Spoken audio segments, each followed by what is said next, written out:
আপন বলতে আসলে দুনিয়াতে কেউ নাই। এই কথা মনে এবং মাথায় বসাই ফেলতে পারলে আপনার জীবন অর্ধেক সুন্দর হয়ে যাবে। আসলে সত্যিকার অর্থে এই দুনিয়াতে আপন বলতে, প্রিয় বলতে আমাদের আসলে কেউই নাই। সবগুলা তালবাহানার অভিনয় চলছে মাত্র, সময় সাপেক্ষে। স্বার্থ যতক্ষণ আছে বাবা আছে, যখন স্বার্থ উল্টাই যাবে চোখ উল্টাই ফেলতে দ্বিধাবোধ করবে না।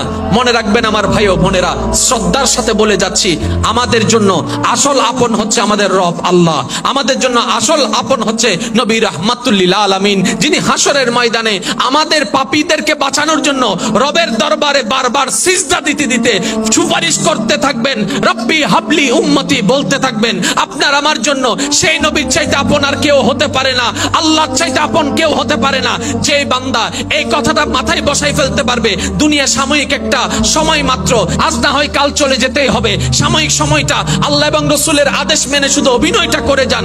মা মার জায়গায় অভিনয় করুন, বাবা বাবার জায়গায় অভিনয় করুন, বন্ধু বন্ধুর জায়গায় অভিনয় করুন, স্বামী স্বামীর জায়গায় অভিনয় করুন, স্ত্রী ও স্ত্রীর জায়গায় অভিনয় করুন। অভিনয় করে কর্তব্য দায়িত্বটা পালন করেন, রবকে খুশি করেন।